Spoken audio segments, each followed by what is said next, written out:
Greetings and welcome to the Political Ferret Show. In the great interview between Jack Dorsey, Tim Pool and Joe Rogan, there were some very interesting things. And one of these things were that Jack Dorsey pointed that out, that left-leaning persons follow only left-leaning persons, while all others follow all others. And this goes so far that in 2016 and prior to 2016, prominent journalists only followed other journalists of a similar behavior and leaning.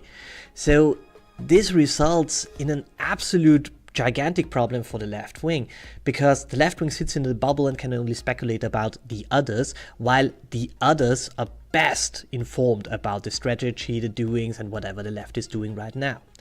So one thing that we can observe is that sometimes the counter to left-wing propaganda is already out there even before the propaganda is out there. On the other hand, the counter to right-leaning propaganda is often nothing more than a fight against the strawman that the left built themselves, which is not very effective to convince people in the center. So one example of that is that the idea that the right wing is hostile to each and every migrant group in Europe is still prominent, but it is wrong, because when you crunch the numbers, you see that a lot of Serbians in Vienna vote for the far right. And this runs absolutely contrary to what people say about the right wing. On the other hand, there is this never-ending thing of, oh, the right wing is anti-Semitic. Although we find a lot of anti-Semitism right now on the left wing, like Ilhan Omar in the United States, or pretty much all the functionaries in the socialistic environment over here with a background in Islam. So, I mean, being pro-Israel is right now considered something ultra-right. So this is kind of crazy, and it just does not fit anymore. And we see this on a lot of platforms. I mean, I write articles on different platforms, and what I see there is that right-leaning or centric articles, they do not get a lot of hate by the left. And this is not because we convince them that we are in the right. They just do not read the articles. On the other hand, if you read a left-leaning article, it is full of right-wing and centristic comments and critique, of course, which often leads to a situation that they just shut down the comments or just do not engage in the comments anymore. And I mean, the left wanted to make the private political, and it happened. So how did this happen? Well, left-wingers often did just break up friendships. If you have someone who disagrees with you, you just have to unfriend him, never meet him again, and so on.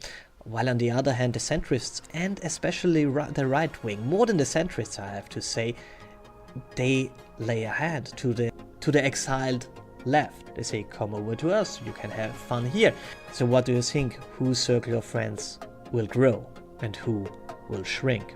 So in this culture war, we have a situation that the left has a lot of control over the institutions, over parts of the state, over the press and so on, but the right and the center has all the rest, which means the unwashed masses in the end. So the chance that you get confronted with the other side, and you as a centrist or a conservative, you are converted to the left wing, is not very high, because the center and the right wing, they observe what the left is doing, they listen to the left.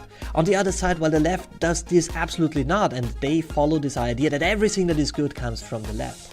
But if they see one argument that is not left wing, and it makes more sense than the argument that they can come up with, and this thing makes sense and is good, the whole myth breaks.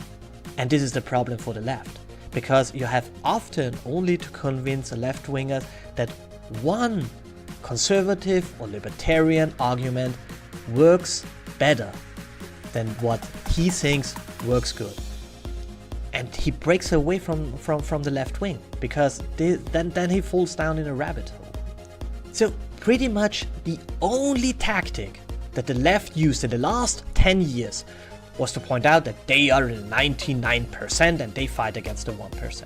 But the technology of the internet showed that this is not true.